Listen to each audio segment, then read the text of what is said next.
There are moments in your life that do not announce themselves with thunder or tragedy. They arrive quietly, inside ordinary days, through the smallest exchanges, beneath the surface of a smile. Yet these are the moments that can break you. Carl Jung called them thresholds of psychic dissolution, points so psychologically dangerous that they can destroy your sense of self, your trust in others, and your faith in the meaning of connection.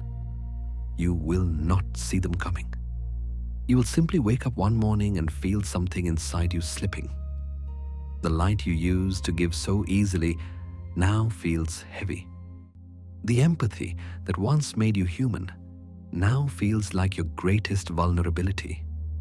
You begin to wonder, how do people survive this? This is not weakness. It is initiation. Jung believed that certain souls, those who feel too deeply, who sense what others cannot, are forced to face 3 deadly moments in life. Moments when empathy itself becomes the battlefield. You will recognize them not by chaos, but by silence. Not by hatred, but by the slow erosion of your own boundaries. Tonight, we will walk through those 3 thresholds together. The recognition of non-reciprocity, the dissolution of self, and the revelation of fundamental aloneness. And through Jung's survival protocol, you will learn not just how to survive them, but how to emerge tempered, awake, and whole. Let this be your initiation into becoming. Let your body rest. Let your thoughts drift. Tonight, we will speak of the moments that break you, quietly. Have you ever wondered why the kindest hearts so often feel the heaviest? Why the ones who see others most clearly are the ones who are most easily forgotten? There is a certain kind of exhaustion that no sleep can cure. The exhaustion of the soul that has given too much, listened too long, and been met with silence. It is the weight of unseen giving. Carl Jung once said, "The most terrifying thing is to accept oneself completely." For the empath, this acceptance often begins in heartbreak, not the kind that comes from betrayal, but from realization. The realization that the love, patience, and understanding you have offered so freely may never return to you in the same way. You have been the listener, the healer, the calm in someone else's storm. And yet, when your own heart trembles, the world falls strangely quiet. You start to notice the imbalance, how easily people come to you when they need light, but how few stay to keep you warm.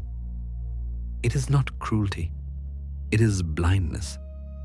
Most people cannot see the depth of what they're being given. Jung called this the tragedy of psychic permeability, the porous boundary between the empath's soul and the world's endless hunger. It does not happen all at once. The erosion begins slowly. 1,000 small moments where you bite your tongue, where you say, "It's okay," when it is not, where you absorb what others cannot face. You begin to disappear in your own kindness. And then one day, you wake up and realize you are surrounded by people, yet profoundly alone. There is no fight, no explosion, no grand event. Only the quiet ache of imbalance, the invisible price of feeling deeply in a world that rarely notices. Jung described it as standing on the threshold of psychic dissolution, the moment when empathy, once a bridge to others, begins to drown you in their emotions. But let us not turn away from this silence. Sit with it for a moment. Breathe into it. Notice the ache behind your chest, the familiar tension that whispers, "If I just give a little more, they will finally see me." Oh, this is the illusion every empath must face. The belief that love is a transaction, that if you pour enough understanding into others, it will eventually come back to you. It will not. And that truth, though painful, is sacred. Because beneath that pain lies the first awakening. When you realize that your worth does not depend on being needed, and that empathy without boundaries is self-erasure. Jung wrote, "Who looks outside dreams, who looks inside awakes." And this is the first quiet step inward, away from seeking mirrors in others and toward discovering your own reflection. Imagine for a moment a light falling into the ocean. It shines, it reaches, it gives itself to the waves. But the sea does not reflect it back. The light does not stop shining. It simply learns that its beauty is not measured by who notices it. The empath's journey begins here, in the acceptance that not everyone will meet you where you stand. Some will take what you offer without ever realizing the cost. Some will love your warmth without ever feeling the fire that keeps it alive. But this does not make your giving wrong. It makes it human. Still, there is danger in unguarded empathy. Jung warned that without conscious discrimination, the ability to discern who can reciprocate and who cannot, the empath risks what he called psychic inflation and deflation. You rise on the hope of being understood, only to collapse when that hope is unmet. It is a cycle of emotional breathing that never fills the lungs. To break this pattern, you must do something that feels almost unnatural. You must pause. You must stop pouring yourself into everyone who reaches for your light. Not because you are cold, but because you are finite. You are not the ocean. You are the flame, and flames need air. Take a slow breath in.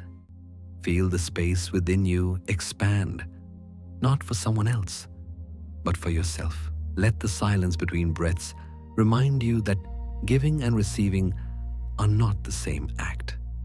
This is what Jung called the removal of projections. You have been projecting your own emotional depth onto others, assuming they feel as you do, that they understand as you understand. But not everyone has the same capacity for empathy. Some people do not hear the music you live by. It is not your job to teach them the melody. It is your job to keep dancing even if no one hears the song.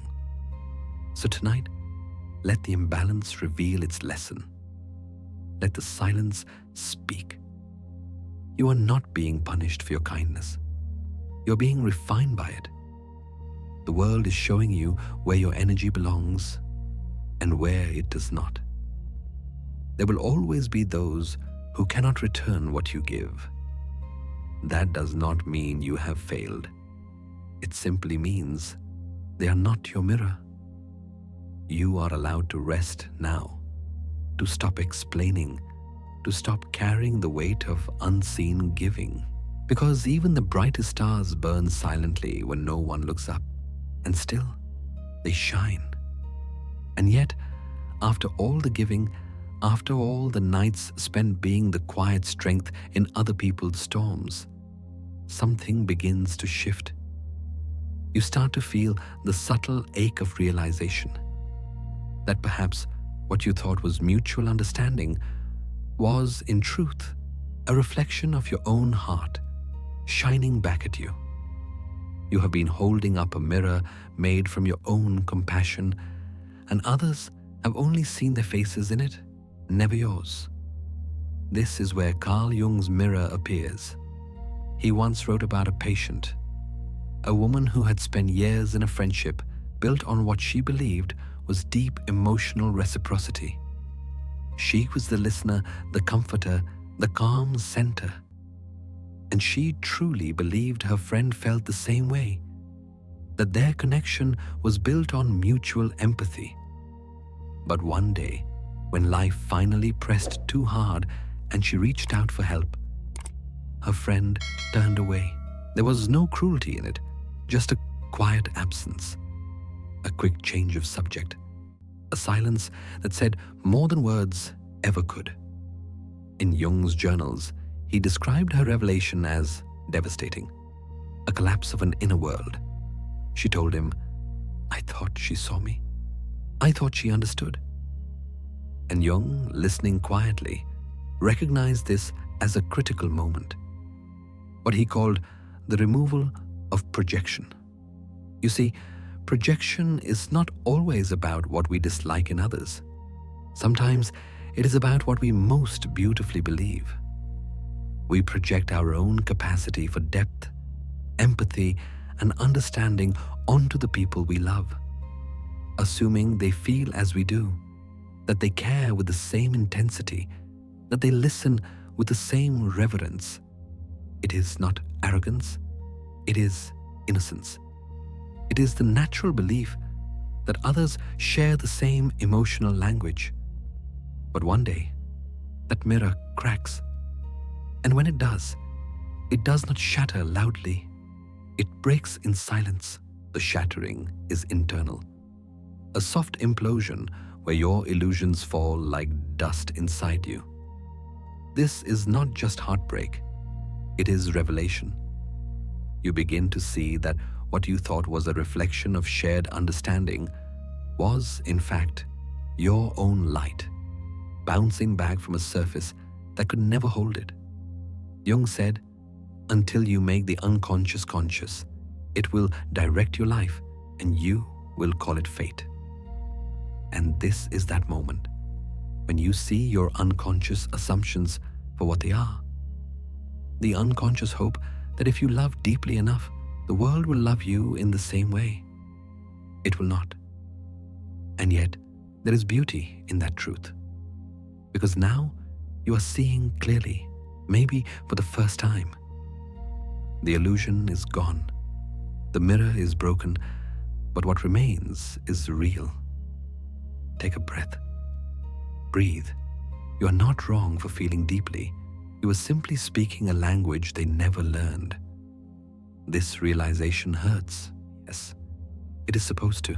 The shattering of projection is not meant to destroy you. It is meant to awaken you. The pain you feel is not punishment. It is the sound of false expectations collapsing so that authentic seeing can begin. You start to notice how often your empathy has been one-sided. How many times you have filled the silence with understanding that was never asked for, never returned. But instead of bitterness, something softer begins to grow. Discernment, awareness, the quiet strength that comes when you stop demanding mirrors and start accepting reflections for what they are. Jung compared this process to seeing through water for the first time. At first, all you notice are ripples, distortions, waves. But when the surface calms, the depth becomes visible. You realize that what you thought was endless connection was often shallow imitation, that some people can only meet you at the surface because they have never learned to breathe underwater. And that is okay. You are not here to drown trying to teach them. You are here to breathe in your own element, to see through the surface, not to fix it. In his book, Modern Man in Search of a Soul, Jung wrote about this very pattern. We do not see others as they are, but as we are, because we see through the veil of our own soul. That veil, the empath's projection, must eventually fall. And when it does, clarity replaces confusion. You begin to separate perception from reality, fantasy from truth, your giving from their capacity to receive. This is the moment you stop trying to make others feel like you. This is where empathy transforms into wisdom. It is the first act of psychological adulthood, seeing the limits of others without resentment. Close your eyes for a moment. Imagine standing before a mirror that suddenly stops reflecting. There is no image of you anymore, only the cool glass. At first, panic rises. Who am I if I cannot see myself in others? But then, slowly, you realize your reflection was never gone. It has simply moved inward. You are beginning to see yourself, not through someone else's gaze, but through your own. That is what Jung's mirror teaches. That empathy without self-awareness becomes blindness, but empathy with awareness becomes light. So as you breathe tonight, let the broken pieces of that mirror rest where they fall. You do not need to pick them up. You do not need to make them whole again. They have served their purpose. You are not broken because you believed in others too much. You are simply becoming conscious. And in that consciousness lies your freedom. The quiet liberation of seeing clearly and still choosing to love, not because others were reflected back, but because it is your nature to shine. Remember Jung's words. The privilege of a lifetime is to become who you truly are. And this shattering of illusion is where that privilege begins. Now, take another breath. Feel the stillness after the mirrors fall. The silence is not emptiness. It is truth, waiting to be seen. When the mirror finally breaks, there is silence. At first it feels like loss, a quiet collapse inside you. But if you listen closely, beneath that silence is something new. A softness, a beginning. You start to see that not everyone is meant to meet you at the same depth, and that this is not cruelty. It is nature. This is where healing begins. Carl Jung called this step conscious discrimination, the art of recognizing where to give your light and where to protect it. He wrote, "The greatest burden the conscious personality can bear is the unconscious demand that all relationships be equal in depth and reciprocity." This is not nature's way. It sounds simple, but for the empath, this is one of the hardest lessons to learn. You have been conditioned to believe that love means giving endlessly, that compassion should have no boundary, that understanding must always be offered. But what Jung discovered through decades of observation was that empathy without discernment is self-destruction. Not all ground can grow life, and as he put it, you cannot plant orchids in desert soil. Pause for a moment and picture that. You are the gardener. Your empathy is the seed. The soil is the human soul before you. Some earth is fertile, rich, receptive. Other ground is dry, cracked, unable to hold what you give. The wise gardener does not hate the desert. They simply plant elsewhere. This is what conscious discrimination truly means. Not judgment, not bitterness, but clarity. The ability to see where your energy will flourish and where it will be lost.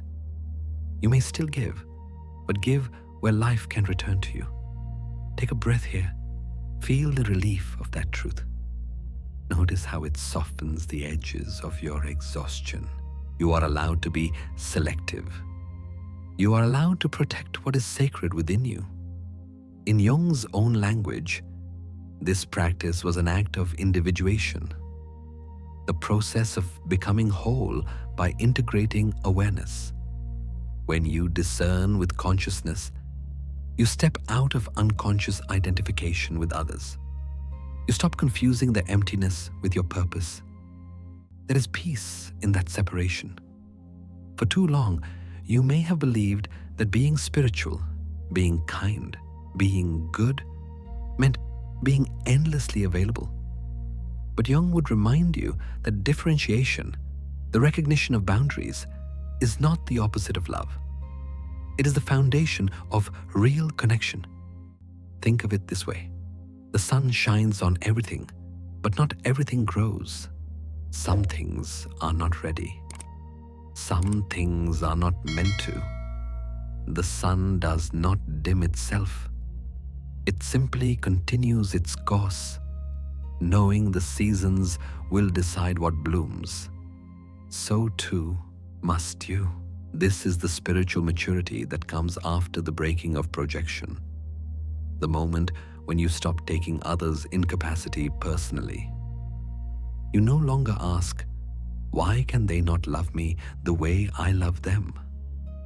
Instead, you whisper, they love as they can, and I must give where my light is truly seen. That shift changes everything. The bitterness fades.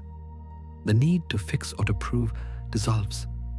You begin to accept what Jung called the diversity of psychic capacity, that people stand at different stages of development, and to expect equality and empathy is to fight the laws of nature. He observed this in his patients again and again. The ones who survived emotional burnout were not those who stopped caring, but those who learned to care wisely. They developed a rhythm of giving that was sustainable, not driven by guilt, but guided by awareness. As Jung wrote, the wise person knows the difference. Close your eyes for a moment and imagine your own life as a garden. See the people around you as different kinds of soil. Some are moist and fertile, ready to nourish the seeds you offer. Others are dry, unable to receive, no matter how much you pour. In the past, you may have tried harder, watering the desert with your tears, hoping something might bloom. But deserts are not meant for orchids.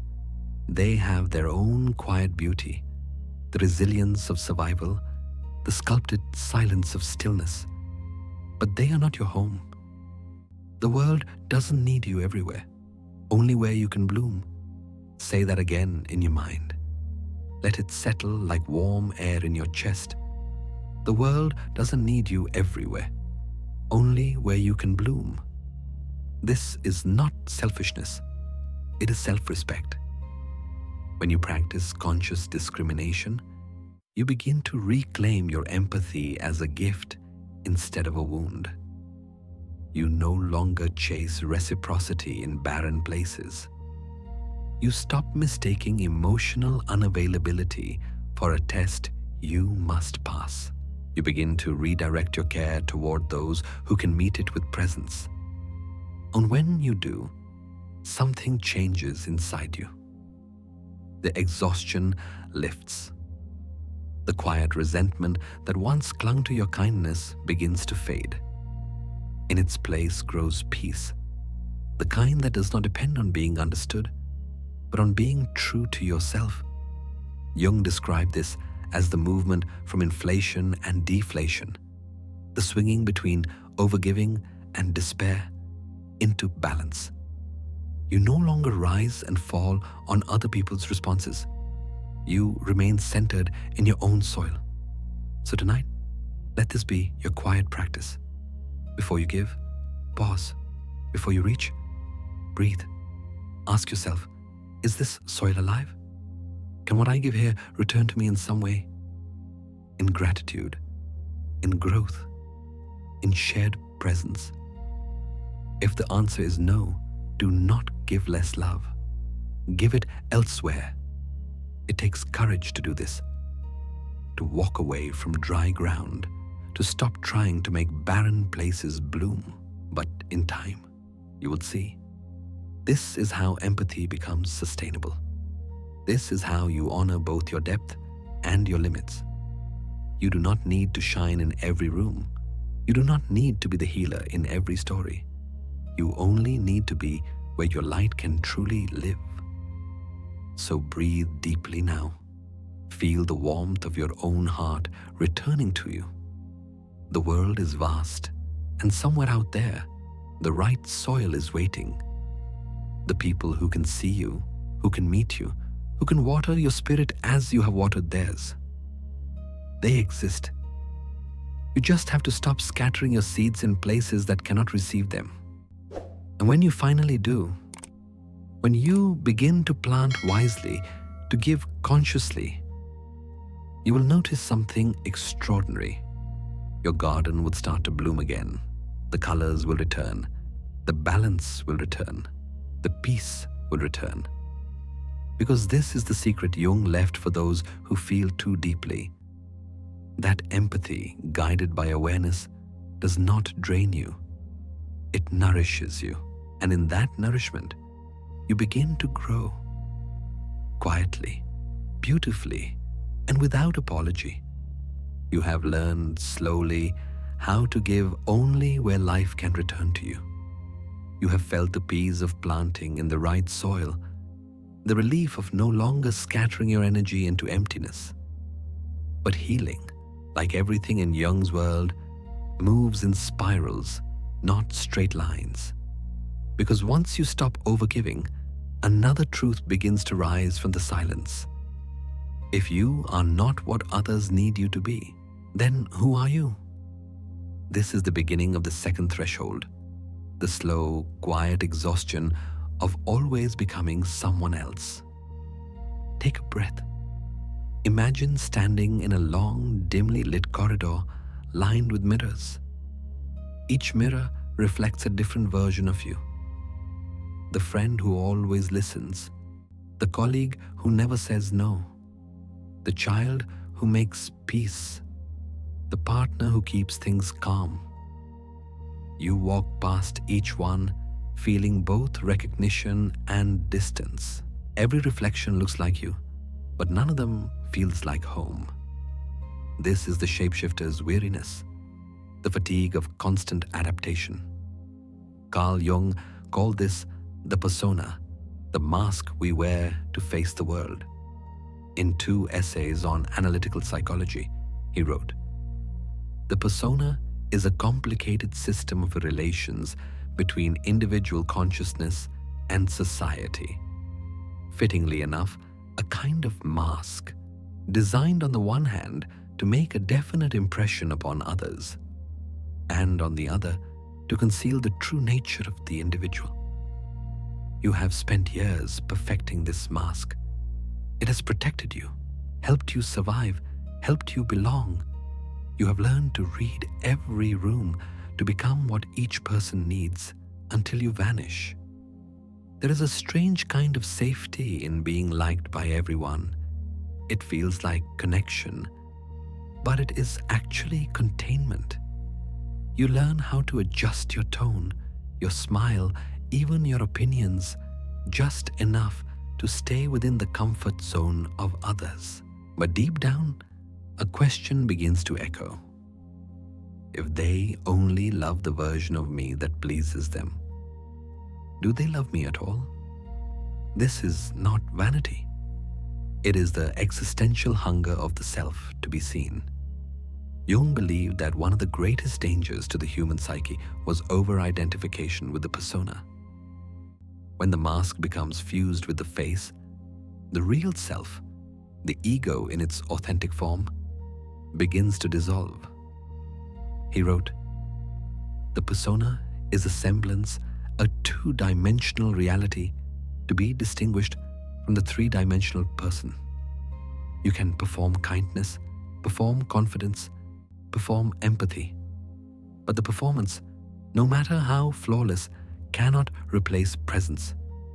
You start to feel the symptoms of this weariness in your body, the tightness in your chest when you smile too long, the fatigue that settles in after small talk, the sense that you have been moving through life in a kind of emotional hologram, visible, functional, but somehow hollow." Jung once said, "The shoe that fits one person pinches another. There is no recipe for living that suits all cases. And yet, you have been trying to wear everyone's shoes, to fit every situation, to carry every expectation, until your own shape has blurred into 1,000 fragments. Close your eyes for a moment Feel that heaviness, that quiet confusion between who you are and who you have been performing to be. There is no anger here, only fatigue, the deep, ancient tiredness of someone who has lived too many lives within one skin. You begin to sense the cost of constant adjustment. Every time you bend to fit, something small within you breaks. Every time you silence your truth to protect another's comfort, your inner voice fades a little more. And soon, the silence inside becomes unbearable. It is here, in this stillness, that you start to notice the gap between presence and performance. The person others see, articulate, calm, composed, and the person you meet in the mirror at night, the one who wonders, if they take away all the roles I play, who would be left standing? That question is not rhetorical, it is sacred, because asking it means you are awakening. You are beginning to feel the pressure of individuation, the process Jung described as becoming one's own self. It is not about rejecting the world, but about meeting it from your center rather than your masks. The challenge, however, is that the persona does not fall away easily. It is made of habits, obligations, memories of approval. It is made of survival. When you start to remove it, even gently, you might feel naked, vulnerable, uncertain, exposed. You may even grieve it. After all, this shape-shifting self has helped you belong. It has kept you safe. But belonging bought with self-erasure is not belonging. It is dependency. So tonight, as you breathe, allow yourself to feel the ache of all the faces you have worn. Do not rush to strip them off. Just notice them. Each one tells a story of love, of fear, of adaptation, and each one has led you here to this moment of clarity. Jung wrote, "We meet ourselves time and again in 1,000 disguises on the path of life. And perhaps this moment, this weariness, is not a failure, but a reunion. The reunion between the one you show to the world and the one who has been waiting quietly behind the curtain. It takes courage to stand still when the world demands a performance. It takes even more to let yourself be seen without one. But this is the only way back to your authentic center, to stop performing empathy and start embodying it. You may not yet know who you are without the masks. That is okay. For now, it is enough to admit that you are tired.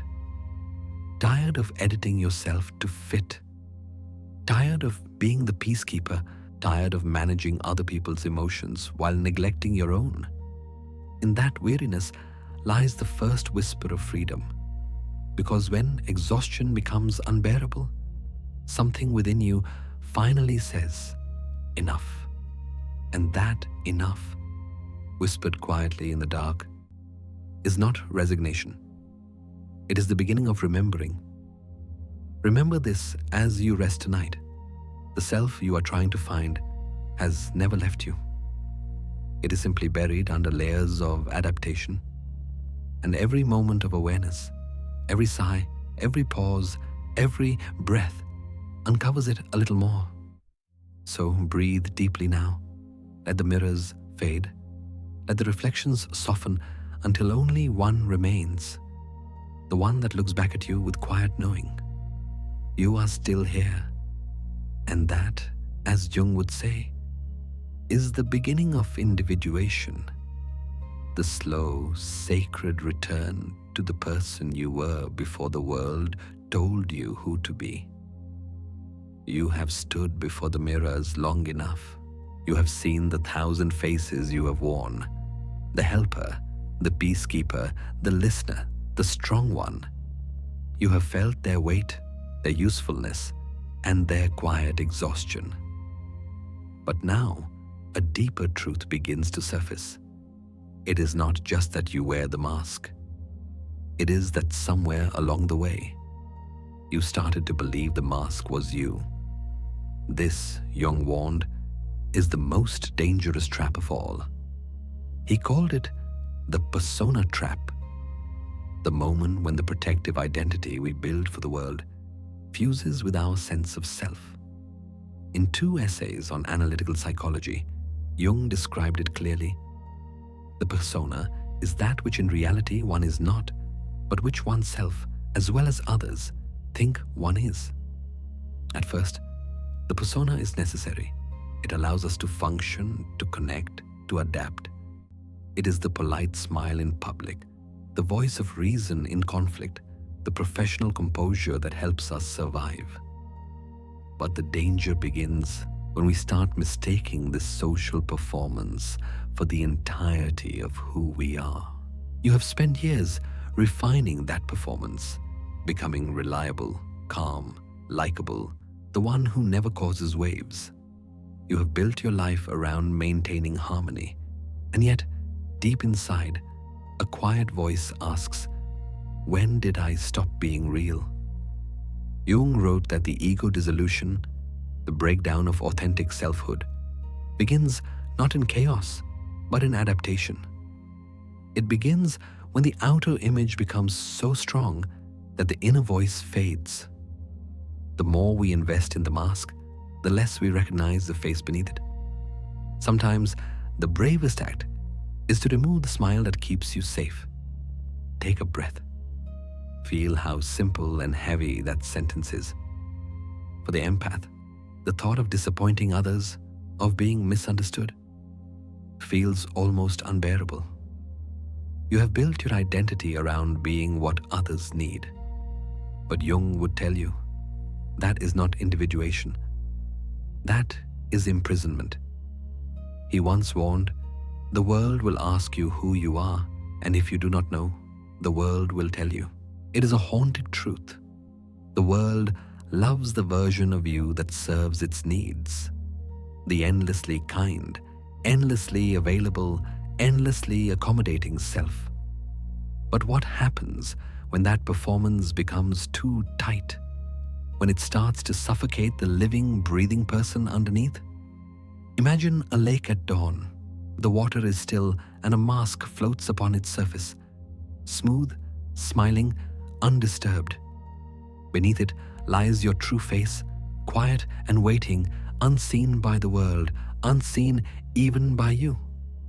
The mask has been there so long that it feels like your skin, but deep below, something stirs, the authentic self, longing to breathe again. This is what Jung himself lived through after his break with Freud. For years, Jung had built his identity around their collaboration. He admired Freud, depended on his approval, shaped his ideas to maintain the bond. In his memoir, Memories, Dreams, Reflections, Jung confessed that after their split, he entered a profound crisis. Not intellectual, but existential. He wrote, I was seized by an overwhelming depression. I no longer knew who I really was or what I stood for. He realized that much of his public self, the persona of the loyal disciple, had been constructed to protect the relationship, not to serve truth. When that bond ended, the mask collapsed, and the emptiness beneath it was terrifying. But Jung did not run from that emptiness. He sat with it. He let the false identity fall away. He began to listen to what emerged from within. And it was from that darkness that his greatest ideas were born. The concept of individuation, the shadow, and the sacred work of integrating the unconscious. He learned that the mask must be worn lightly, never believed in completely.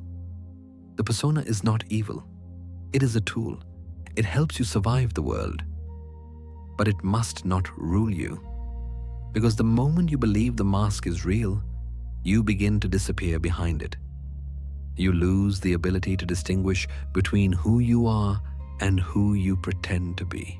Breathe softly now.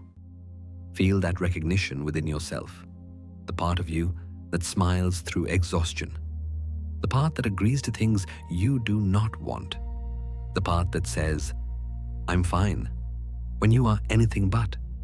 Those are the small betrayals that keep the mask in place. And yet, Jung would not have you rip it off in rebellion. He would ask you to remove it gently, with compassion, to meet the face beneath it, not with shame, but with curiosity. To look in the mirror not as a performer, but as an observer. He once said, "There is no coming to consciousness without pain." This pain, the ache of realizing how far you have drifted from yourself, is not a punishment. It is the price of awakening. If you listen closely, you can feel that awakening beginning even now. Beneath the surface performance, your authentic voice whispers. It is hesitant, unsure, but it is alive. It asks small questions. What do I really want? What do I really feel? Do not rush to answer. Just let the questions hang in the air like morning mist. They will guide you back, slowly, to your real center. The moment you stop living to be understood, you start living to be true. And that is where wholeness begins. The mask may still float on the surface for a while. You will still wear it in the world, as we all must. But now you will know it for what it is. A role, not a definition. You can take it off when you come home. You can breathe beneath it. Jung's warning about a persona is not a condemnation of society. It is an invitation to balance, to live in both worlds, the outer and the inner, without losing yourself to either. As he wrote, "The privilege of a lifetime is to become who you truly are." So tonight, as you rest, imagine that lake again. Watch the mask drift away on the water's surface. Do not chase it. Do not cling to it. Beneath it, your true reflection waits, patient, kind, radiant in its quiet authenticity. Look at it. Recognize it. Remember it. And when the morning comes, wear the mask if you must, but never forget the face underneath. For sometimes, the bravest act is not to smile through the pain, but to remove the smile that keeps you safe. When the mask finally drifts away, what remains is quiet. Not the kind of silence that feels empty, but the kind that feels full of something you have not touched in a very long time. Yourself. You have spent years speaking through personas, adjusting your voice to match the expectations of others. Now, without the mask, the air feels strange, too still, too open. You are unsure of what to say or who is even listening. But somewhere inside that stillness, a voice begins to whisper. It is faint but real. This is where Carl Jung's practice of active imagination begins. A method not of thinking, but of listening inwardly. Jung described it as a dialogue with the different parts of the psyche, a meeting with what is hidden within. It is both a meditation and a conversation, an art of remembering who you were before the world told you who to be. He wrote in the Red Book, "My soul spoke to me, and I answered. My soul said, 'Give me the time to speak, and do not be impatient.' Tonight, give yourself that time. Sit quietly. Let the breath settle. And when the surface of your mind becomes still, imagine standing before a calm lake, the same one where the mask once floated. The water is smooth now, reflecting not the false smile of adaptation, but the depth beneath it. Drop a single question into its surface. What do you actually want? Not what others want from you, not what the world rewards, not even what you think you should want. Just what do you actually want? Watch the ripples spread. Feel the question echo through the body. Sometimes the first answer is silence. Sometimes it is a memory. A moment when you felt alive and did not have to earn it. Jung called this process making the unconscious conscious. It is how the forgotten parts of you, the dreamer, the artist, the child who believed, find their way back into awareness. Through active imagination, you allow the psyche to speak in its own language, symbols, emotions, images, fragments of memory. This is not fantasy, it is participation. Jung believed that imagination, when approached consciously, is the bridge between the ego and the deeper self, the totality of who you are. It is not about escaping reality, but about enlarging it. He wrote, "Your vision will become clear only when you look into your heart. Who looks outside dreams, who looks inside awakes." And so you listen. Perhaps you see a door in your mind, one you have walked past many times but never opened. You approach it slowly, and from behind it comes the faint sound of your own voice, long ignored. You open the door, and the room inside feels both familiar and forgotten. There are objects on the shelves, fragments of your life, moments when you felt real, desires you once buried under obligation. You sit across from yourself, not as critic, but as companion. You do not ask, "What's wrong with me?" You ask, "What have I not been hearing?" That is the art of remembering. In this quiet inner dialogue, you begin to realize that the self you have been searching for has never been lost, only unheard. It has been speaking softly beneath the noise of adaptation. Every sigh, every moment of longing, every quiet resentment was not weakness. It was your soul asking to be remembered. Take a deep breath here. Let the truth move through you like warm air. You are allowed to want more than survival. You are allowed to be more than what is useful to others. You are allowed to be whole.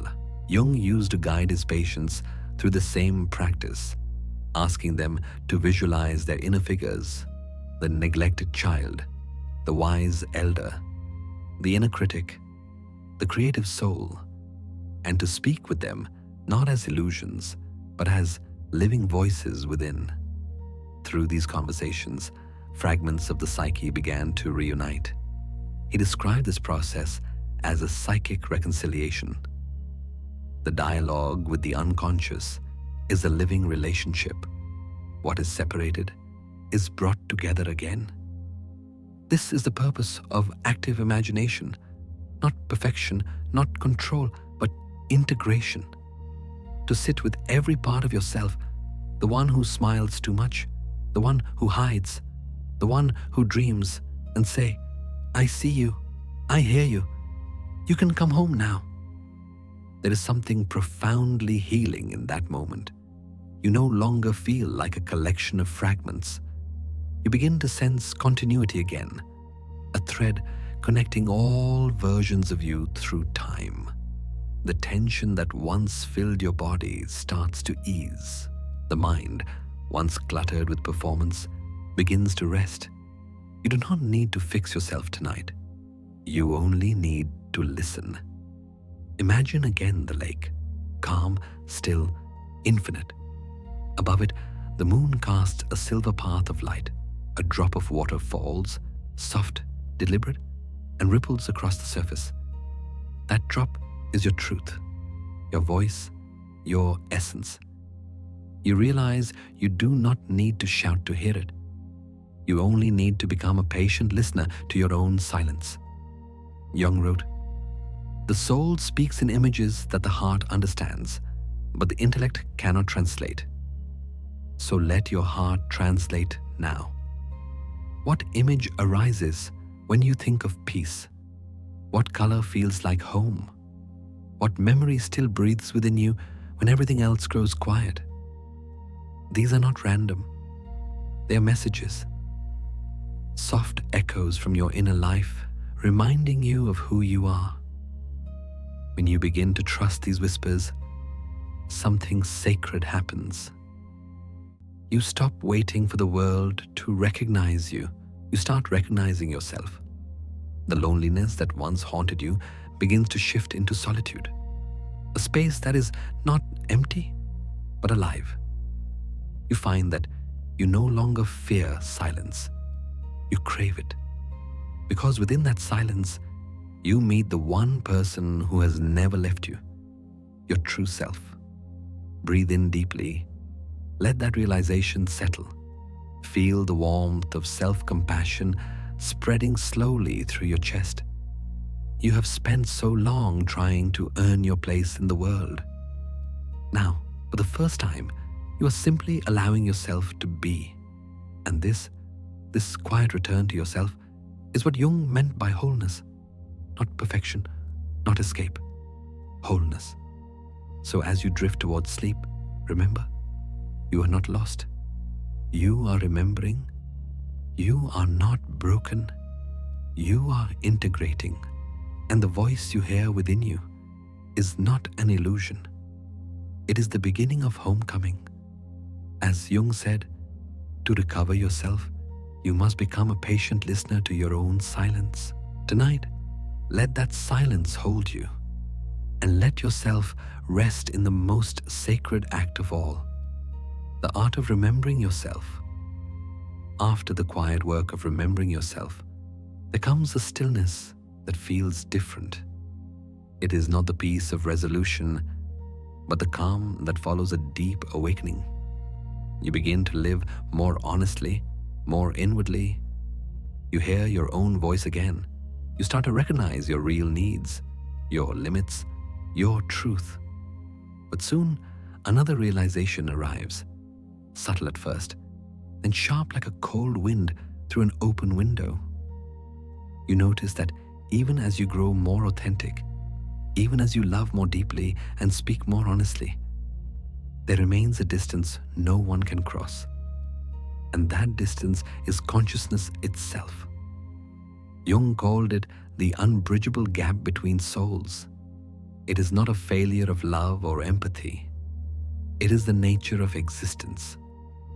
Each of us lives within the boundaries of our own inner world, our own field of awareness. No one, no matter how close, can ever fully enter it. Even in love, there is a wall made of consciousness. You can reach across it with your words, your touch, your understanding, but you will always feel the invisible glass between you and the other. Transparent, yet impenetrable. Pause for a moment and feel this truth in your own life. Remember someone you have loved deeply, selflessly. You've tried to show them who you are, to give them everything you feel. But even then, there were moments when they looked at you and did not truly see you. When you spoke, and your words did not land where they were meant to. When your pain or joy could not be mirrored back with the same depth. This is not rejection. It is the quiet tragedy of being human. Carl Jung explored this idea in his late writings, especially in The Undiscovered Self. He wrote, "The individual is not only a single separate being, but also, by nature, a social being. As a separate being, he is absolutely alone. And the more conscious he becomes of his own nature, the more this aloneness reveals itself. To become conscious, to wake up, is to feel the wall between worlds. The more aware you are, the more clearly you sense that others cannot see the world exactly as you do. It is like standing at night on opposite sides of a river. You can see each other. You can wave. You can call across the water. You can even throw messages in bottles, your stories, your feelings, your dreams. But no matter how strong the current of connection, your feet still rest on separate banks. For empaths, this realization is especially painful. You have spent your life crossing emotional distances, tuning yourself to others' moods and needs, believing that deep understanding can bridge any gap.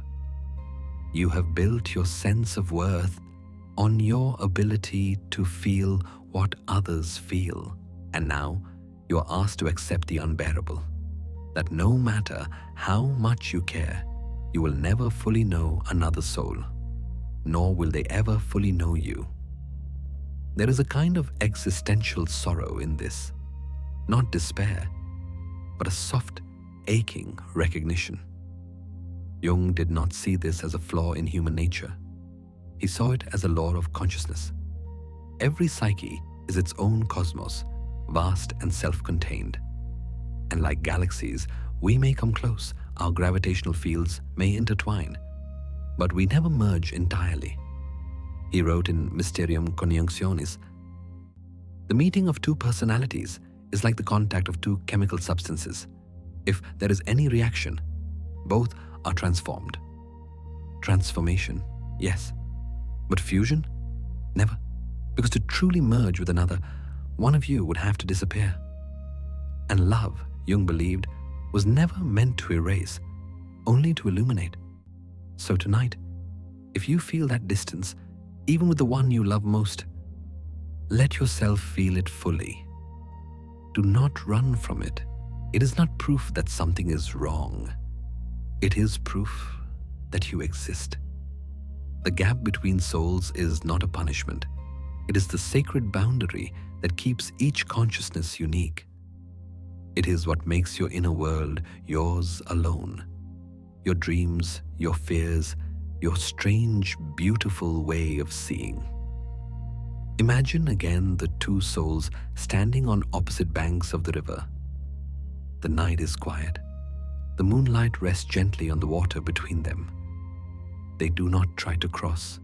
They simply stand there, each holding a lantern, and the light from both sides meets in the middle, shimmering across the current. That light, that meeting across the gap, is connection. Imperfect, incomplete, but real. Jung understood this paradox deeply. He wrote, "Loneliness does not come from having no one around you, but from being unable to communicate the things that seem important to you." And yet, he believed this loneliness was necessary, because only in solitude can you meet your own soul fully, without translation, without compromise. This is where the beauty of consciousness lies, in its separateness. Without that distance, there would be no self to love, no other to reach for. Still, when the night grows quiet and you feel that unbridgeable gap, it can hurt. It can make you wonder if love is ever enough. But perhaps love was never meant to fill the gap, only to light it. So breathe, feel the ache of being known only in part, and let it soften you. This is not the end of intimacy. It is its beginning.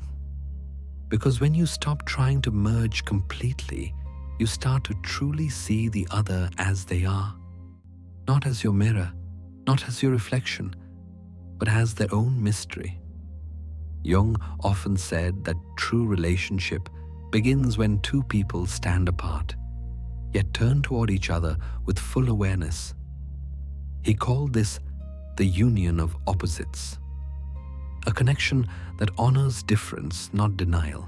It takes maturity to love this way, to say, "I cannot fully understand you, but I will stay close anyway." It is the love that doesn't demand perfect empathy, but offers presence. The love that knows how to say, "I see the wall, and still I reach across," and maybe that is enough. Because the more awake you become, the lonelier the path appears, but also the more beautiful. In the stillness of that realization, you find a quiet truth. Loneliness is not the absence of love, but the invitation to love more consciously. So tonight, let that understanding settle softly in your chest. You stand on your side of the river, they stand on theirs, and between you, the moonlight, the water, and the silence that holds you both. You are separate, yes, but you are also connected in the only way that truly matters. Through the fragile, shimmering bridge of awareness itself. When you finally see the gap, when you feel, not just understand, that no one can ever fully cross into your inner world, something inside you grows quiet. Too quiet. At first, this silence feels sacred. After all, you've spent years trying to be understood, bending yourself into shapes that others could hold, searching for mirrors in faces that could never truly reflect you. Now, standing on your side of the river, you realize maybe solitude is safer. Maybe it's better to stop reaching. You start to believe, if no one can understand me, why stay open? This is the beginning of what Carl Jung called psychic withdrawal, a slow, subtle turning away from life. Not physical isolation, but psychological retreat. The heart closes its doors, one hinge at a time. The mind begins to whisper, why risk it? And the soul, tired of misunderstanding, begins to dim its light just to stop hurting. It doesn't happen all at once. It begins quietly, with the decision to stop sharing the parts of yourself that go unseen, with the choice to nod instead of speak, to say, I'm fine, when you're not, to listen to others' stories while tucking yours deeper into silence. The world still sees you. You still function. But inside, the air starts to thin. Jung warned that this withdrawal is not peace. It is psychic death. In The Archetypes and the Collective Unconscious, he wrote, the soul demands participation. Without relation, it falls ill. The soul, by its nature, is relational. It needs contact, reflection, exchange, even if imperfect. When we withdraw completely, we starve it of nourishment. Imagine a person sitting alone in a dim room. The curtains are drawn, but a thin line of light seeps through the crack between them. They sit there day after day, believing the light outside has nothing left to offer. The air inside feels safe, controlled, predictable, but also stale. That is what psychic withdrawal feels like. You convince yourself you are protecting your sensitivity, your empathy, your depth. You tell yourself you are conserving your energy. But in truth, you are building walls against the very life that could heal you. Jung saw this again and again in his patients, especially those with rich inner worlds. They would come to him after years of giving too much, understanding too deeply, and receiving too little. When they finally reached a breaking point, they withdrew completely. They stopped seeking intimacy, stopped expressing emotion, stopped risking vulnerability. And while they believed they had found calm, Jung saw something else, a quiet collapse of vitality. He wrote, to shut off the possibility of being affected by life is to shut off the possibility of being transformed by it.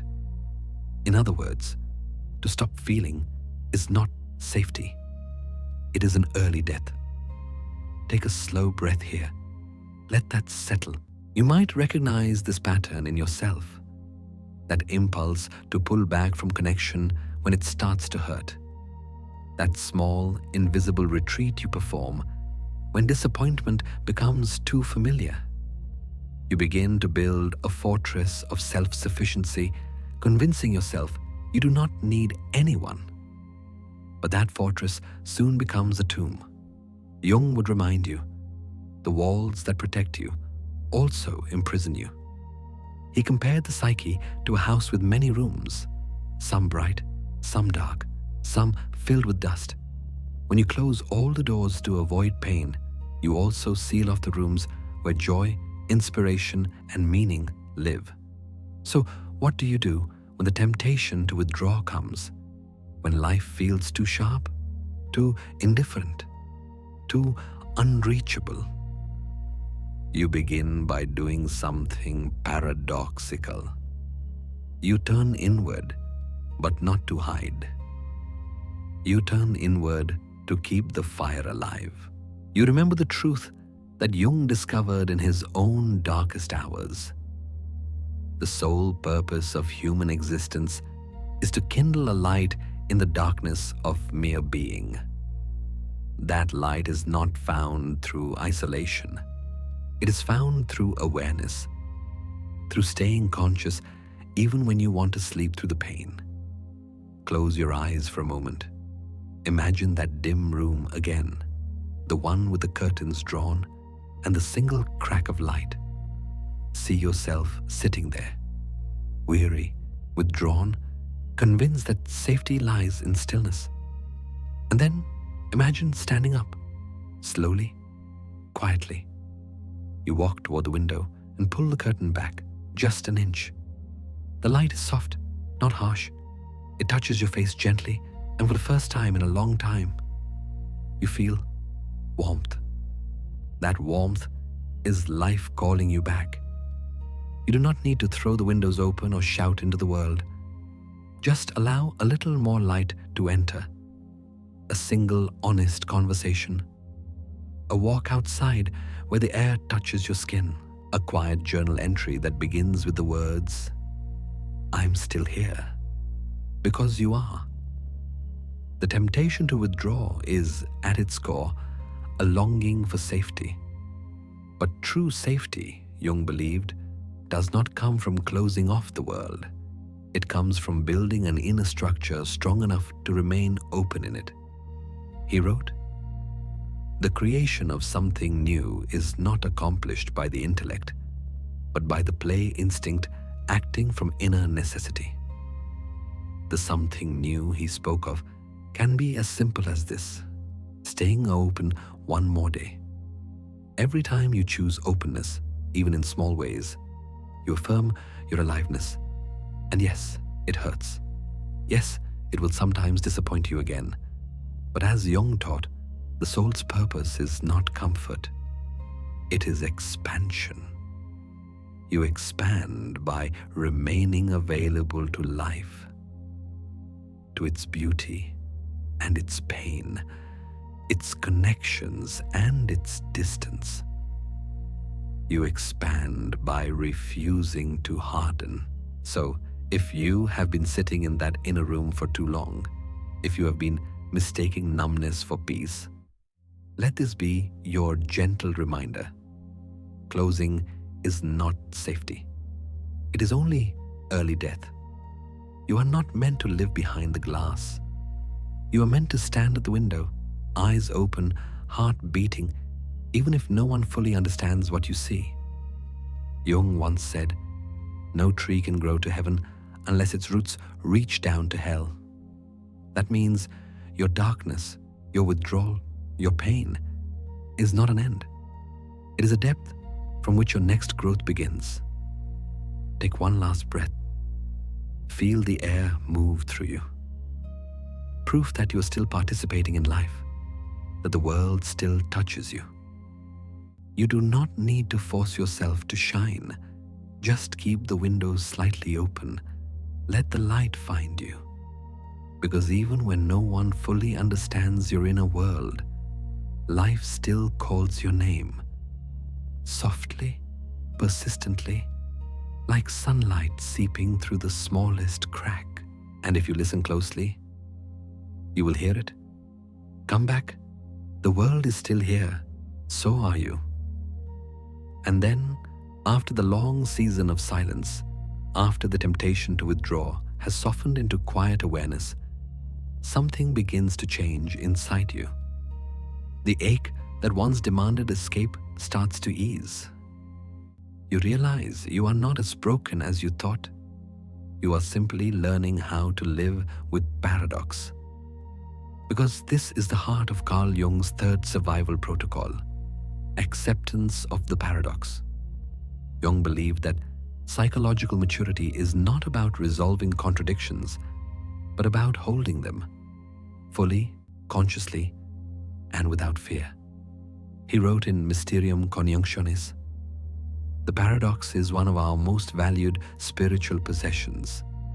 Only the paradox comes anywhere near to comprehending the fullness of life.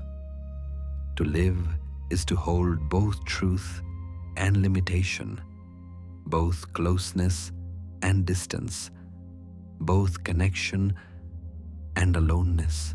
You begin to see this when the pain of isolation no longer pushes you to hide, but invites you to understand.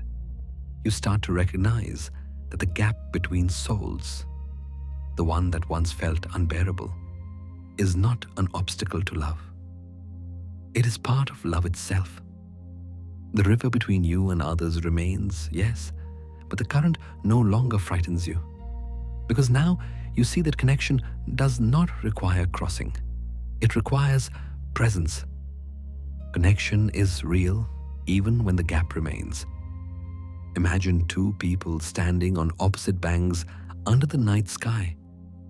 The moon rises above them, casting its reflection on the same surface of water. They cannot touch, but they share the same light. Their eyes meet across the shimmering surface, and in that silent recognition, something sacred happens. That is love within paradox, the acceptance that closeness and distance coexist. You cannot live without both. To deny the distance is illusion. To deny the connection is despair. So you stand in the middle of both truths and let them breathe together. This is what Jung called individuation, becoming whole without erasing difference. The paradox becomes your teacher. You are alone, and yet you are not. You are separate, and yet deeply connected to the human current that moves through everything. The mind wants simplicity. It wants answers. It wants to say, either I am understood or I am not. Either I belong or I do not. But the psyche lives in the tension of opposites. It grows by holding what seems impossible. Take a breath now. Feel the quiet stretch between inhaling and exhaling. The small pause where both exist together. That pause is the paradox made visible. Fullness within stillness, solitude within connection. Jung wrote, "The greatest and most important problems in life are all fundamentally insoluble. They can never be solved, but only outgrown." This is what outgrowing looks like. You stop trying to fix the space between yourself and others. You stop trying to make understanding perfect. You stop trying to erase the loneliness that is part of being human. Instead, you begin to move with it as though it were a tide, not a wall. You learn to sit beside your solitude without fear, to pour yourself tea in the evening and feel the quiet as companionship, not absence. Jung called this self-companionship, the art of becoming a good friend to your own soul. Be good company for yourself tonight. It sounds simple, almost too gentle to matter. But this act of being kind to your own inner life is revolutionary. Because most of your pain was never about being alone. It was about abandoning yourself while trying to be understood by others. Now, instead of searching for perfect reflection in someone else's eyes, you offer it to yourself. You look inward and say, "I see you." You listen to your own thoughts with the same patience you once reserved for others. You comfort yourself the way you've comforted everyone else. You stop demanding that someone else complete you because you realize you are already whole. In psychological types, Jung wrote, "Wholeness is not achieved by cutting off a portion of one's being, but by integration of the contraries. Integration means accepting the opposites within you, the part that longs for connection and the part that loves solitude, the part that feels fragile and the part that endures. You begin to notice how peace arrives quietly when you stop fighting for certainty. When you stop asking whether anyone will ever fully understand you, and start marveling at the miracle that anyone understands you at all, even a little. Because even partial understanding is sacred. Even imperfect connection is real. And once you see that, you begin to love differently, not with desperation, but with awareness. You no longer demand that others complete you. You meet them where they are, knowing that both of you are travelers on parallel paths, walking side by side for a while beneath the same moonlight. That is enough. Let that idea sink in. Enough. Enough to share a moment. Enough to be seen halfway. Enough to love without needing to merge. You are not here to dissolve into another.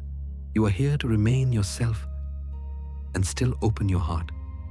So tonight, as you lie down, let this paradox cradle you.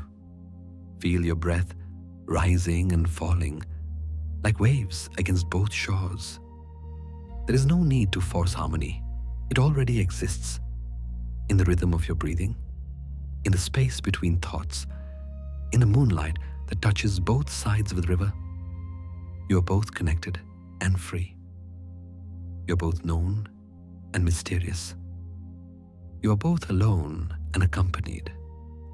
Jung once said, "The meeting of two personalities is like the contact of two chemical substances. If there is any reaction, both are transformed. A transformation is not fusion, it is expansion. You remain who you are, but wider, deeper, more alive. This is the beauty of paradox. The opposites no longer fight, they dance. And as you rest in that dance, peace begins to arrive, not as an answer, but as a feeling, a soft clarity that says, you will never be fully understood, but you can be fully seen by you." Let those words settle into the space of your breath. Let them become your lullaby. Because the moment you stop trying to resolve the paradox and simply live within it, you return home, to yourself, to life, to the quiet, luminous mystery that holds you even now. And as the night deepens, you finally understand what Jung meant when he said, "I am not what happened to me. I am what I choose to become." Tonight, you are choosing to become whole, not by crossing the river, but by learning to love its reflection. So rest now. Look up at the same moon that others see from their side. Feel its light on your face. You are not alone. You are simply learning to see yourself clearly, kindly, completely at last. When you finally learn to live within the paradox, to accept both your aloneness and your connection, something begins to settle deep inside. The restless search for perfect understanding fades. The ache for complete reciprocity softens. What once felt like loss now feels like transformation. You begin to see that every collapse, every heartbreak, every silent night of self-questioning was not the end. It was the fire. And though the flames burned fiercely, they did not destroy you. They tempered you. They shaped something within you that could never have been born without the heat. Jung called this kind of transformation the opus contra naturam, the work that goes against nature. The soul does not grow through comfort, it grows through friction, through being broken open and finding something inside that still chooses to love. Think of all the deaths you've endured not physical, but inner deaths, the ones that changed your shape from the inside out. The first was the death of illusion, when you finally saw that empathy is not always reciprocated, that love does not guarantee understanding. It was the moment you realized that not everyone feels as deeply as you do, and no amount of giving could make them. That death was quiet but shattering, the end of innocence. The second was the death of persona, when you recognized how much of yourself had been built for others. The smile that hid exhaustion, the kindness that cost too much, the calm that wasn't peace. When those masks fell away, you were left exposed, raw, uncertain. That was the death of identity, the loss of the self you performed. And the third was the death of idealism, when you saw the unbridgeable gap between souls and understood that perfect harmony is impossible, that even in love there is distance, that to exist as a conscious being is to remain partially alone. 3 deaths, 3 initiations, and yet through every death something more enduring was born. You did not become hardened, you became softened, but in the way that steel is softened by fire, flexible, stronger, more alive. This is what Jung meant when he spoke of tempered empathy. Empathy that has passed through the furnace of experience, empathy that knows both its limits and its power. It is empathy that no longer depletes you because it is no longer naive. In The Development of Personality, Jung wrote, "The greatest burden the conscious personality can bear is the unconscious demand that all relationships be equal in depth and reciprocity." You learned to release that burden. You stopped expecting others to meet you where they cannot. And in doing so, you stopped abandoning yourself. That shift from self-erasure to self-honoring is what makes this empathy tempered. It feels deeply, but it also discerns. It gives, but not everywhere. It loves, but not at the expense of truth. You have become, in Jung's words, a wounded healer. Someone who has been hurt, but who now understands pain as a doorway to wisdom. You no longer rush to fix what is broken in others. You listen. You understand that healing is not about control, but about presence. Take a moment to breathe. Let that truth rise and fall with your chest. You have walked through all 3 deaths, and you are still here. You have learned that endings are not final. They are invitations.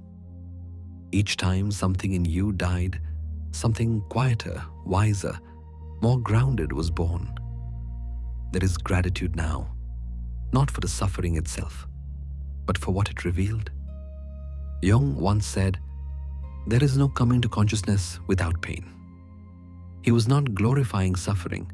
He was describing reality, that awareness demands loss.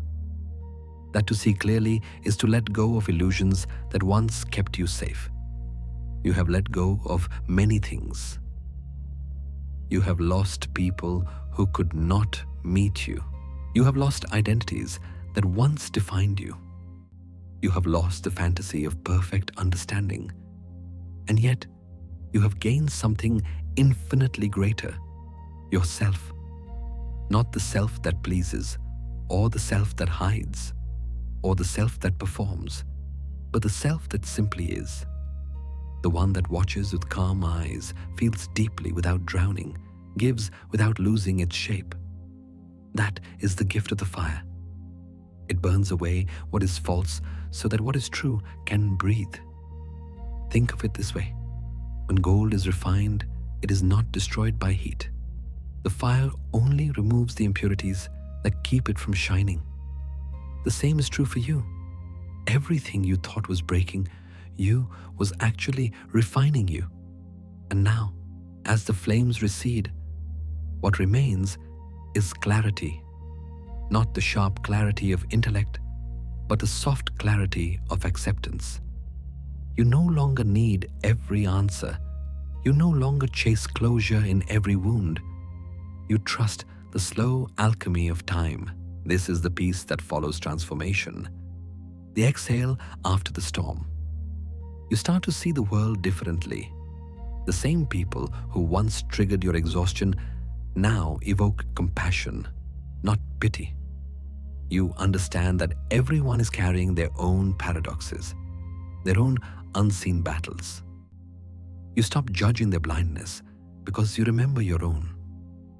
Your empathy becomes quieter, less about fixing, more about witnessing, less about saving, more about being present. Jung wrote in The Psychology of the Transference, one does not become enlightened by imagining figures of light, but by making the darkness conscious. That is what you have done. You walked through the darkness, not around it, and came out luminous. And now, as you breathe in this calmer air, you realize something profound. You no longer fear the fire. You trust it. You know it will come again, in new forms, new challenges, new losses. But you also know you will survive it. Because the fire is not your enemy, it is your teacher. Every time you are burned, you return softer, humbler, more human. That is what makes empathy powerful. It is not your sensitivity that makes you strong. It is your resilience. The ability to remain open in a world that has disappointed you 1,000 times, to keep your heart alive even when it aches. That is grace. So tonight, as you rest, remember this. Every scar on your soul is proof that you loved, that you risked, that you grew. Each one is a mark of participation in life itself. Let that bring you peace. Because in the end, the fire did not destroy you. It revealed you. And if you listen closely, you can still hear Jung's wisdom echoing softly through the ashes. The privilege of a lifetime is to become who you truly are. You have become that, not despite the fire, but because of it. Now breathe. Feel the warmth still lingering within you. This is the fire that softened you, the fire that did not end you, but made you whole. And yet, no understanding of transformation would be complete without the man who lived it most completely. For Carl Jung himself walked through a darkness so deep, so consuming, that it almost destroyed him. And yet, it became the very fire from which his greatest wisdom was born. After parting ways with Sigmund Freud in 1913, Jung entered what he later called his confrontation with the unconscious. It was not an academic experiment. It was a descent, raw, unfiltered, and terrifying. The mentor he once trusted had become a stranger, and the intellectual structures he had built began to crumble. He described it as a period when the foundations of the world seemed to have given way. He withdrew from teaching, from public life, from certainty itself. And in that quiet chaos, the real journey began. Imagine him, a man in his late 30s, standing alone on the edge of Lake Zurich. The world around him serene, the sky reflected in still water, but inside, everything storming. He looks down and sees his reflection trembling in the ripples, not as a face, but as a shadow, shifting, unsteady, alive. He later wrote, "I was meeting the unknown within." Every evening, Jung would walk along that lake or sit at his desk, listening, not to the world outside, but to the voices rising from within. Images, dreams, figures that spoke in riddles and symbols. What began as fear soon became dialogue. He was not descending into madness. He was descending into meaning. But in the beginning, it did not feel that way. He dreamt of floods sweeping across Europe, of rivers of blood, of gods both ancient and new, colliding in chaos. He feared he was losing his mind, and yet, even in the terror, he made a choice that defined the rest of his life. He decided not to flee the darkness. In memories, dreams, reflections, Jung recalled, "I had to let myself plummet down into the depths. I had to find out what secret it wanted to reveal to me." So he surrendered to it, not blindly, but consciously. He gave the unconscious a voice, a stage, a canvas. At his desk, he opened a red leather-bound journal. Inside, he began to paint, write, and record the visions that came to him in dreams and waking images. Over the next 16 years, that journal would become the Red Book, his private masterpiece, the record of a man walking the line between sanity and revelation. Page after page, he documented his inner world, the descent into the underworld, the encounter with his shadow, the emergence of divine figures that represented archetypes of the collective unconscious. He did not reject them or explain them away. He spoke to them. He argued. He listened. He later wrote, "To confront a person with his shadow is to show him his own light." And in those long, solitary years, Jung learned that truth firsthand. The process nearly broke him. There were nights he felt completely unmoored, standing on the threshold between dream and waking, not knowing which world he belonged to. He confessed, "It seemed as though I was being menaced by a psychosis, but I held fast." And that was the key. He held fast. He survived not by suppressing his darkness, but by staying awake within it. He learned to observe his inner chaos the way one might observe a storm from inside a lighthouse, present, terrified, but still watching. Through that practice, he discovered something timeless, that the unconscious, once feared, could become a guide, that within our greatest breakdowns lie the seeds of our transformation. In one of the most haunting passages of the Red Book, Jung wrote, "The way is within us, but not in gods, nor in teachings, nor in laws. Within us is the way, the truth, and the life." It was during this period that his greatest ideas were born. The concept of the self, the shadow, the anima and animus, and the process of individuation. All of them came not from theory, but from direct experience. He was living his own philosophy, the descent into the unconscious, the confrontation with the unknown, and the eventual reconciliation of opposites. He described this process as the work of the soul's night. Imagine him again, older now, still beside the lake. The air is colder, but the water calmer. He gazes at his reflection once more. The chaos has not vanished, but it no longer frightens him.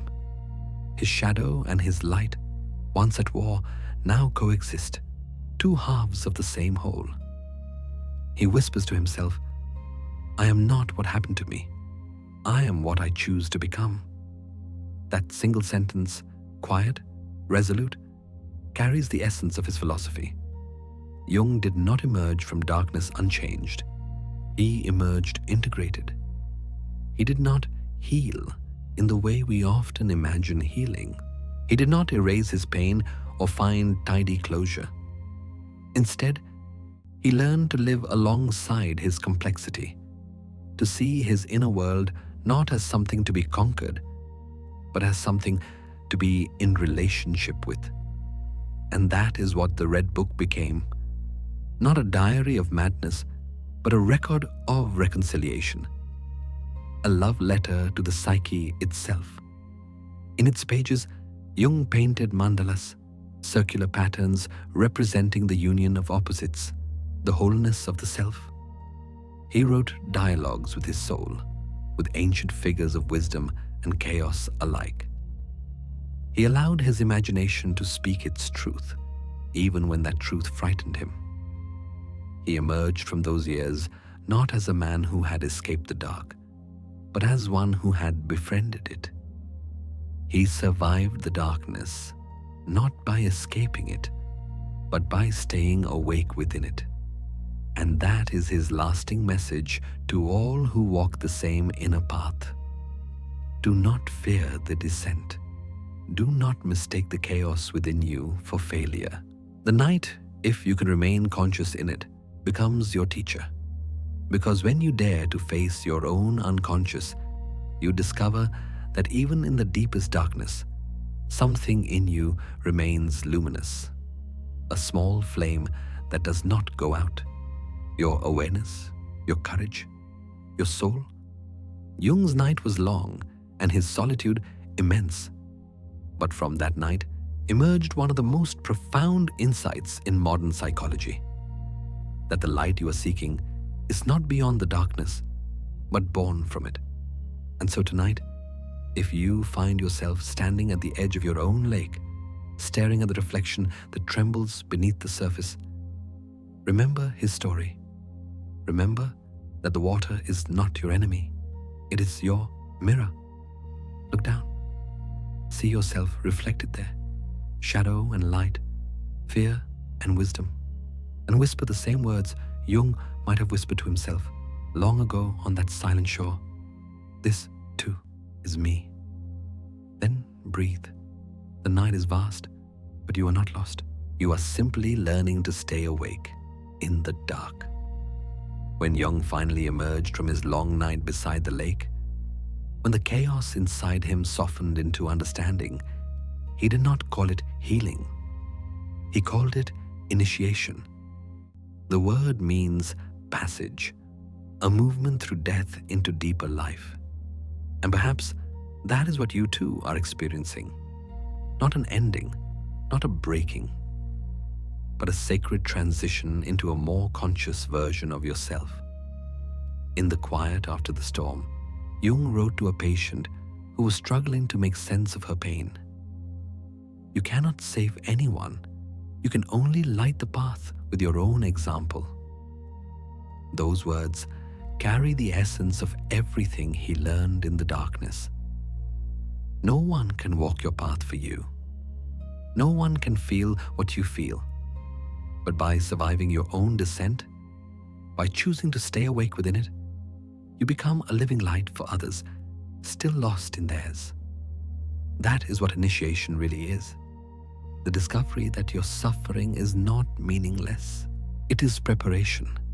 Jung believed that the psyche moves through death-like thresholds, moments when the old self dissolves so the new one can emerge. He called these moments psychic death, and he warned that they feel terrifying precisely because the ego believes it is dying. But what is truly dying is not you. It is who you thought you were. Every breaking point, every silence, every surrender is part of that sacred initiation. Think of it like this. The fire that once consumed you now becomes your warmth. The loneliness that once hollowed you now becomes your space for peace. The wounds that once closed you off now become the openings through which empathy flows. You are being initiated into a wider life, one that no longer demands certainty or perfection, but consciousness and compassion. Imagine the final scene of Jung's story, the same lake where he once stared into the depths, afraid of what he might find, now lies calm beneath the moonlight. The reflection is still there, shadow and light intertwined, but now he no longer fears it. He sits quietly, breathing in the night, knowing that both worlds, the conscious and the unconscious, are part of the same whole. He has survived the darkness, not by escaping it, but by staying awake within it. And that is the invitation waiting for you now. When you feel lost, it does not mean you are failing. It means you are standing at the threshold of your next becoming. Every time something in you falls apart, it is making room for something truer. Jung once said, "In all chaos, there is a cosmos. In all disorder, a secret order." You may not see that order yet, but it is forming quietly beneath the surface of your life. Like light gathering under the horizon before dawn.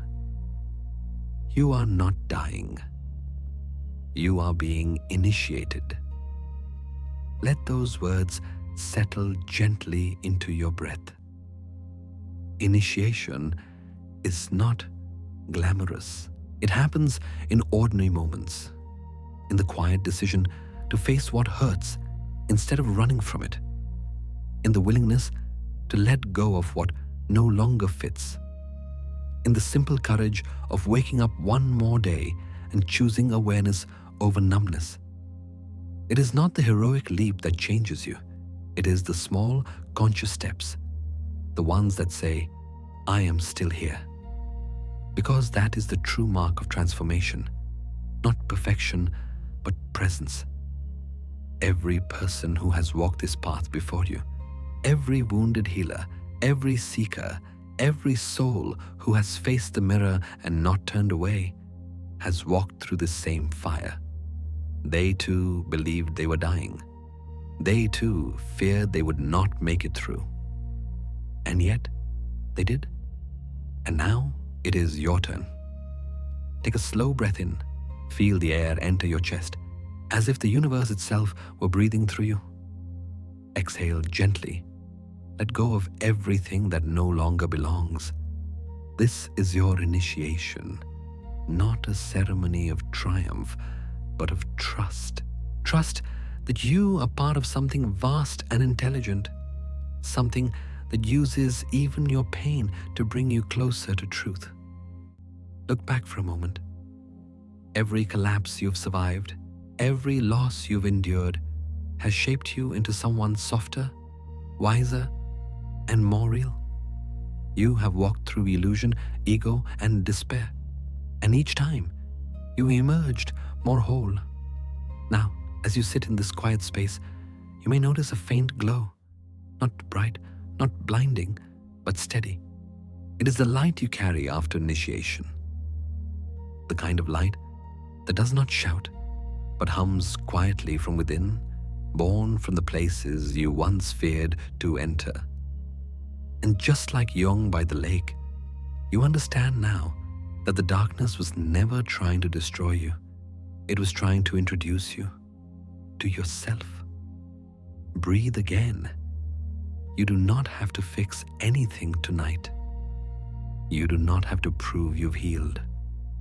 All you need to do is rest and let the wisdom of your journey settle into your bones.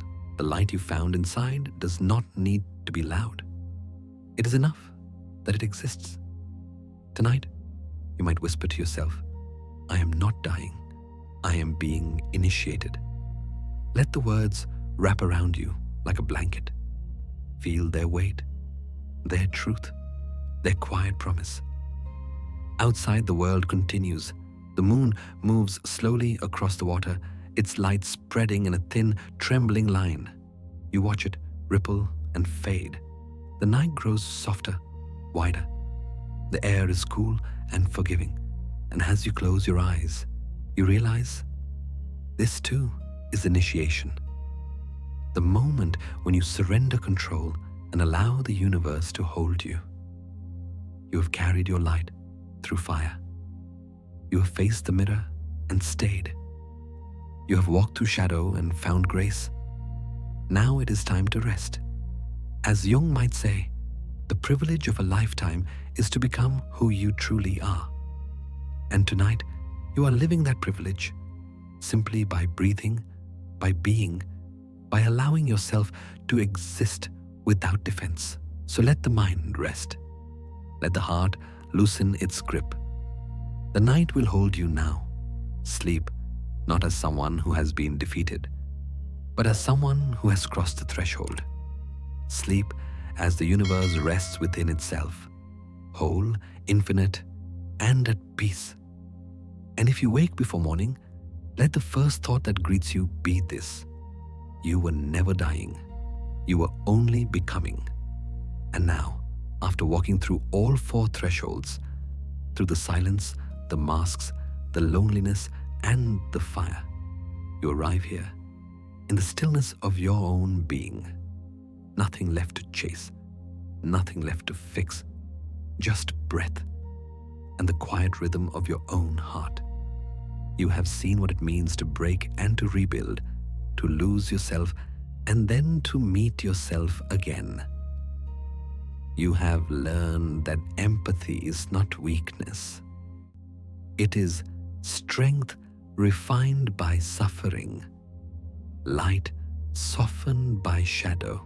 You have walked with Jung through the long night of the soul, and you have discovered what he discovered: that awakening is not about escaping the darkness, but learning to breathe inside it. There is no final arrival, only this: the gentle return to presence, to simplicity, to peace. Every silence you faced has become part of your song. Every scar a reminder that you have lived deeply and loved bravely. So rest now. Let the mind loosen its grip. Let the body grow heavy, as if sinking into the arms of the earth. The world outside will continue spinning, but for this moment, you are safe. The night holds you.